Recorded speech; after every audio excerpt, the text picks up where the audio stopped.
যোগী আদিত্যনাথ তিনি একদিকে স্বামী বিবেকানন্দ এবং অন্যদিকে নেতাজি সুভাষচন্দ্র বসুর মধ্যে গুলিয়ে ফেললেন।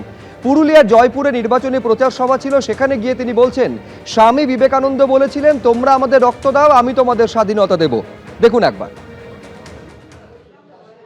स्वामी विवेकानंद इसी बंगाल की धरती ने दिए हैं। स्वामी विवेकानंद ने कहा था तुम मुझे खून दो मैं तुम्हें आजादी दूंगा। बहनों और भाइयों, नेताजी का यह उद्घोष भारत की आजादी का मंत्र बन गया था। स्वामी विवेकानंद इसी धरा की देन है। स्वामी विवेकानंद ने वैश्विक मंच पर हम सब भारतीयों को गौरव की अनुभूति कराने वाला उद्घोष किया था कि गर्व से कहो हम हिंदू हैं। আজকে যোগী আদিত্যনাথ ওইগুলো শুনে এবং সাষ্টাঙ্গে প্রণাম দেখে মনে করছেন আমি কিছু বলবো না, আমিও বলবো give me blood I will give you freedom.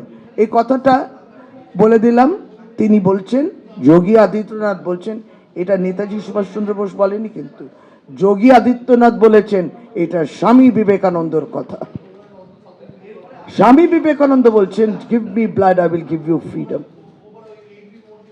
পরের খবরে আসবো। ফ্ল্যাট দেওয়ার নাম করে প্রতারণার অভিযোগ, নুসরাত জাহানকে এবার তলব করলো এনফোর্সমেন্ট ডিরেক্টরেট। আমি আরো বিস্তারিত এই নিয়ে জানবো, সরাসরি কথা বলবো। প্রকাশ সিনহা আমাদের প্রতিনিধি রয়েছেন, কি খবর রয়েছে প্রকাশ?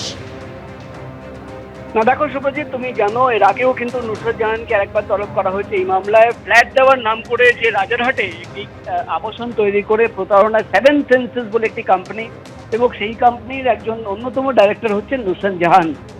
ইডি সূত্রের খবর, গত কয়েক মাস ধরে তদন্ত করে বেশ কিছু নতুন তথ্য সামনে এসছে এবং সেই জন্যই আবার নুসরাত জাহানকে তলব করা হয়েছে, নোটিশ পাঠানো হয়েছে। আগামী 22 তারিখ কলকাতার ইডি দপ্তরে তাকে হাজির হতে বলা হয়েছে। কিন্তু যেটা ইডি সূত্রের খবর, নুসরাত জাহান তিনি ইডি তদন্তকারী অফিসারকে জানিয়েছেন যে তিনি কলকাতার দপ্তরে আসবেন না, অর্থাৎ তিনি অনিচ্ছা প্রকাশ করেছেন।